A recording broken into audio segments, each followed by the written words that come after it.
Hey guys, and welcome back to Concordia Jedi, and welcome to a new What If scenario. First of all, thank you all for your patience while waiting for this video. My job has left me very little time for big uploads, but luckily I found some time, and just in time for May 4th no less. For this video, I thought I'd take a look at my first What If I ever did and take it in a different direction. Instead of simply asking, what if Obi-Wan survived in A New Hope? We are instead going to ask, what if in his final duel with his former apprentice, Obi-Wan managed to defeat and end Darth Vader's life. Also, I'm happy to announce that this is our first What If using voice actors other than myself. I'll be sure to link them below. Let's start the scenario on the Death Star. Obi-Wan deactivates the tractor beam and makes his way back to the hangar where the Millennium Falcon is docked. Before he can reach the ship, Obi-Wan is accosted by Vader, saber ignited. Obi-Wan would ignite his saber in response. I've been waiting for you, Obi-Wan. We meet again at last. The circle is now complete. When I left you, I was but the learner. Now I am the master. The duel would be fierce, but reserved. Vader, remembering their last encounter, would keep his distance, and Obi-Wan, knowing his youthful days were far gone, would conserve his energy as much as possible. You should not have come here, Kenobi. This day will see the end of you. As the duel would continue, Han, Luke, and Leia would reach the hangar and, seeing their opportunity to escape to the Falcon, would rush over. Luke, however, would see Ben locked in a confrontation with Vader. Ben? As Luke would say this, Obi-Wan would glance over. Here's where things would take a drastic turn. Vader would notice this young man as well, and staring at him, Vader would sense something. There was something familiar about this boy, as though he knew him. No. Impossible. His guard would drop ever so slightly. Seeing this brief moment of distraction, Obi-Wan's mind would be racing. Anakin Skywalker was gone. There was no light left in this shell of a man. Obi-Wan had long regretted not ending his former pupil's pain on the banks of Mustafar long ago. If he ended Vader here, he would not only end Vader's terror, but end his suffering as well. His mind was made up. Seizing the opportunity, Obi-Wan would swiftly bypass Vader's defenses, and with one swift stroke of his blade, Obi-Wan would quickly cut through Vader's armor at the neck, severing the Dark Lord's head from his shoulders.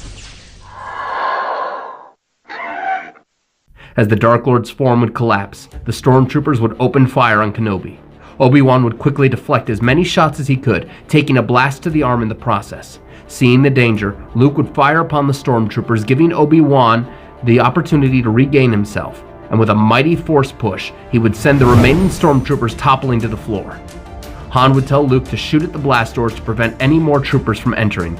Luke would do this, and rushing over would help Obi-Wan into the Falcon as they would take off. On board the Falcon, Obi-Wan would sit, exhausted and in pain from his wound, but mostly, he would be feeling terrible remorse at having to kill the man he once considered a brother. Leia would tend to Obi-Wan's wound as Luke would try and talk to his master. Ben, that was amazing. I never thought that... I'm sorry, Luke. I need some time to think. Come on, kid, we're not out of the woods yet. At this moment, Han would rush in, telling Luke that several TIE fighters were inbound to stop them. Luke and Han would rush to the guns as Leia would leave Obi-Wan to think and head to the cockpit. Things would play out very similarly from here on out. They would escape back to Yavin 4 and bring the Death Star schematics to the Alliance. Han would still plan on leaving the rebellion with his reward even after Luke urged him to stay. Although he wouldn't notice Obi-Wan, who would have R2 subtly place a small object on the hull of the Falcon. The Death Star run would play out similarly aside from one key element: no Vader. The remaining rebel pilots, normally taken out by Vader in the original timeline, would manage to keep the other TIE fighters off of Luke as he prepared to make the final shot. Luke would hear Ben's voice in his head speaking to him through the Force, telling him to let go, and taking Obi-Wan's advice, Luke would fire his torpedoes into the Death Star's exhaust port, destroying the Death Star. The rebels would return to Yavin and a great celebration would be had. Aside from Han, who in this scenario would in fact leave with his reward. Skipping forward a few months, the rebels would again set up a new base on Hoth. Ben would continue to train Luke during this time, teaching him more about the Force and the basics of Form 3 and Form 4 lightsaber combat, the two forms he trained in as a Jedi. Here, the events of The Empire Strikes Back would take place, although Vader is no longer in the picture. So, who would be put in charge of finding the rebels? I think that for the time being, Admiral Piet would be put in charge in Vader's absence while a new successor would be scouted for. Luke would still be attacked by the Wampa on Hoth, but here, with no Han, how would things play out? In the cave, Luke would defeat the Wampa as he did in the film, but I also think Luke would last longer than normally. Using his training from Obi-Wan to calm his mind and reach out, Luke would call to Ben through the Force. Obi-Wan, sensing Luke is in trouble, would call Leia to send out a few rebel scouts to find him. With Obi-Wan's sensitivity to the Force, he would be able to give them a more accurate idea of where Luke was. With great difficulty, possibly losing a tauntaun or two, they would retrieve Luke in the nick of time and bring him back to Echo Base before the doors would be closed. Luke would be rushed to a bacta tank to heal. He would wake up to be greeted by Ben and the others. Luke would thank Obi-Wan for saving him. Obi-Wan would tell Luke that his increasingly powerful abilities would require more training to hone properly. He would tell him that they would soon be off to Dagobah so Luke could train under a wise master named Yoda. Leia, however, would be immediately called to the war room, where they would discover 2 droid signals nearby. 2 rebel scouts would be sent to discover what they are, only to find that they were Imperial probe droids. The Empire had found them. The rebels would ready their snowspeeders and the Battle of Hoth would play out as it did, except here, Han would not be here to evacuate Leia on the Falcon. Obi-Wan, however, would take a small transport ship and, with Leia and 3PO, would barely escape the Imperial pursuit. Using the comlink on the transport, Ben would contact Luke, telling him to get to Dagobah and he would arrive there as soon as possible. Obi-Wan, though not the most skillful pilot, would manage to evade the Imperial pursuit for a good while. Entering an asteroid field, Leia would chastise him for this decision, only for Obi-Wan to make a very quick and risky maneuver and hide on the side of an asteroid, evading the fighters just long enough to fly the shuttle towards a large asteroid. Hiding on the asteroid, Obi-Wan would pull a small pulsating device from his robes and activate it. Sir, if you don't mind me asking, what are you doing? I'm calling an old friend. Meanwhile, Luke would land on Dagobah and things would play out as they did in the film, with Luke finding Yoda and Yoda putting on his shtick of a senile old creature. As in canon, Luke would discover that this creature is the master he was looking for. Yoda, still finding Luke to be far too reckless for training, would not turn Luke away, but would tell him they would wait for Obi-Wan to arrive before a decision could be made. Meanwhile, the Empire would be scouting the large nearby asteroids for Ben and Leia. Sir, our fuel reserves are dangerously low. If they find us, we're doomed! Patience. By the time they reach us, we will be long gone. Soon, 2 TIE bombers would approach the asteroids ready to attack, when suddenly, both of them would be blown to smithereens. About time. Within seconds, the Millennium Falcon would land in front of the transport and would begin to dock as Han Solo and Chewbacca would come on board. So you're the one who put a homing beacon on my ship. You're lucky I never found it, or it would have gone straight in the trash. We need your help. I need to get to Dagobah, and Leia must get back to the Alliance rendezvous. Alright, fine. I hope you're good for it, old man. Chewie and Han would get in the cockpit along with Obi-Wan, 3PO, and Leia. Just as they would leave the asteroid field, they would soon be followed by several TIE fighters. I do hope you know what you're doing. Well, thanks to that reward money, I was able to pay off Jabba and still had enough left to fix up the Falcon. Now strap yourselves in. Once strapped in, Han would make the jump to light speed. Meanwhile on Dagobah, Luke would be growing impatient. You're really not going to teach me anything until Ben gets here? Patience. If a Jedi you wish to become, patience you must learn. Luke, frustrated, would step outside looking at the swamp. It seemed like such an odd place for a Jedi Master to live. Suddenly, Luke would feel something. Something cold. Something almost beckoning him. Grabbing his lightsaber and blaster, Luke would walk in the direction of this presence. He would find a dark cave, dreading to go in, but feeling compelled by the Force to do so. Luke would enter the cave, seeing nothing but darkness. Suddenly, he would see something. A dark, cloaked figure walking towards him. Luke would ignite his lightsaber in defense as the hooded figure would activate a crimson blade in return. The two would engage each other, with Luke barely able to contend with the power of this mysterious figure. Finally, With one quick movement, Luke would impale the stranger on his blade. The body would crumple to the ground, only to disappear in a cloud in the shape of Vader's mask. Luke would stand in shock for a few minutes before the form would disappear. He was alone. Luke would walk out to be greeted by Yoda, looking extremely disappointed. Train you? I cannot. Down a dark path, your destiny leads. But what about the Empire? I have to become strong enough to... No. Power does not a Jedi seek. The Emperor you wish to destroy. But if face him with anger and vengeance in your heart, fail you will, and become the very thing you seek to destroy, you would. Yoda would leave Luke at the mouth of the cave. Soon, the Falcon would make its way to Dagobah. As they would make a rough but safe landing, Ben and the others would exit the ship, spotting Luke's X-Wing not far away. Luke, sensing his master, would run over and greet his friends. Luke, where is Master Yoda? Luke would tell Obi-Wan that Yoda refuses to train him because of what happened in the cave. Obi-Wan would immediately go to Yoda's hut to talk with him, as Luke would catch up with Leia and Han, who would tell him of what he did after they last met, paying off his debt to Jabba, taking a few small jobs, and giving the Falcon some much-needed TLC. While waiting, Han would help Luke retrieve his X-Wing from the swamp by towing it out with the Falcon.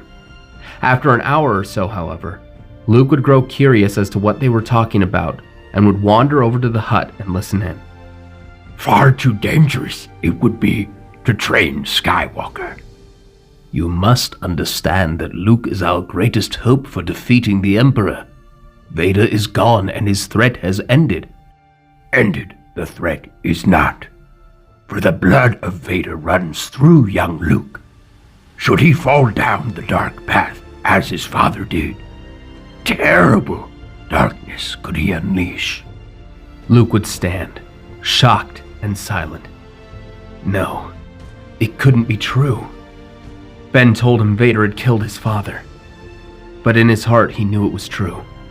And Ben had killed his father. There would be no chance of ever seeing him. No chance of bringing him back. Obi-Wan would sense Luke and go outside the hut. Luke, I'm sorry you had to find out this way. Find out? Were you never going to tell me the truth? How could you not tell me? You lied to me! It was for your protection, Luke. Your father, Anakin, was one of the finest Jedi who ever lived. And yet the dark side corrupted his heart. We couldn't risk you falling down that path as well. Knowing the truth before you were ready could have had drastic consequences. Luke could feel nothing in this moment but anger and betrayal. I'm done, Ben. I want nothing to do with the Jedi. I don't need Yoda's training. I'm leaving. I'm going back to the rebellion. Luke, please listen to reason. Ben's words would fall on deaf ears as he would leave. Hopping into his X-Wing with R2, Luke would take one last look at Ben before leaving. Leia would ask what went wrong and where Luke was going. Ben would stand there in silent sadness. Soon, everything would come out. About Vader, Anakin, and Luke. Maybe we should go after him. I can try to talk some sense into him. No. Yoda would step forward. Skywalker has chosen his path. The light he must find on his own. The Emperor remains our greatest threat, Master. Neither you nor I have the power to stop him. No. But that power she may possess. What? What are you talking about? The blood of Anakin Skywalker runs not only through Luke's veins, but yours as well. The child of Vader. You are. Leia would sit in absolute shock. Perhaps we should tell you what I should have told Luke after the Battle of Yavin. Ben would tell Leia everything, and though upset at having this information kept from her, she would take the news better than Luke had. Train as a Jedi. You must. If defeat the Empire, the rebellion will. But why not Luke? What do I have that Luke doesn't? Strong is young Skywalker, but much anger there is in him. Like his father, Peace in himself he must find, if he is to continue his training. Leia, you will require much training, but Yoda believes that you are more grounded. You have a serious mind and have shown great leadership. With these attributes, you may become a far greater Jedi than that of your father, or even greater than us. Leia would consider this, but would also ask about the rebellion. The rebellion has very strong leaders. They can do without your absence, at least for a while. With Vader gone, the Empire has lost one of their most fearsome assets. Leia would think, and soon after she would agree to train as a Jedi. Chewie and I'll go back to the rebellion. We'll check on Luke and try to talk to him. Obi-Wan would give Han a coy smile. And what of all this talk of looking out for yourself? Don't push it, you old fossil. Luke is my friend. Besides, I couldn't stay out of this fight forever.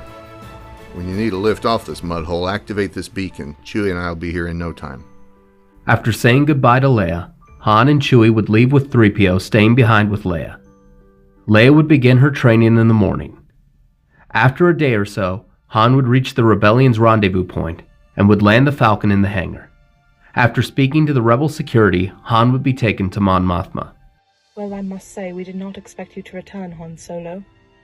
Well, before I offer you my service, I need to talk to Luke. Where is he quartered? I'm afraid we've had no contact from Commander Skywalker since he evacuated Echo Base. What? He said he was going back to the rebellion. What happened? As I've said, he has had no contact with us since our evacuation. I'm gonna go see if I can find out where he is. He was in a single fighter, so he can't have gone too far off course. Han would ready the Falcon and head out towards Luke's path from Dagobah. Meanwhile, Leia would be learning the basics from Obi-Wan before continuing on to more advanced techniques from Yoda. Within a week, Leia would already be progressing and learning faster than Luke during his training with Yoda. Yoda and Obi-Wan would tell her stories of the Jedi of old and how their order was destroyed, teaching her of their success, but also their ultimate failure. During this time, Han would be searching the expanse of space between the rebellion rendezvous point and Dagobah. He would be nearing the point of calling off his search when suddenly, the Falcon's scanner would catch a very faint signal. Flying towards it, Han would spot an almost completely destroyed X-Wing, and sitting in the astromech slot, a badly damaged R2-D2 running dangerously low on power, transmitting a distress signal. Han and Chewie would use a cable to tow R2's damaged body onto the ship. Chewie and Han would patch up R2 as best as they could and try to talk to him. R2, you remember anything? What happened? Where is Luke? Who attacked you? Who took him? R2 would display a very crackled and very distorted hologram of the attack, and a familiar ship attacking them. Oh boy.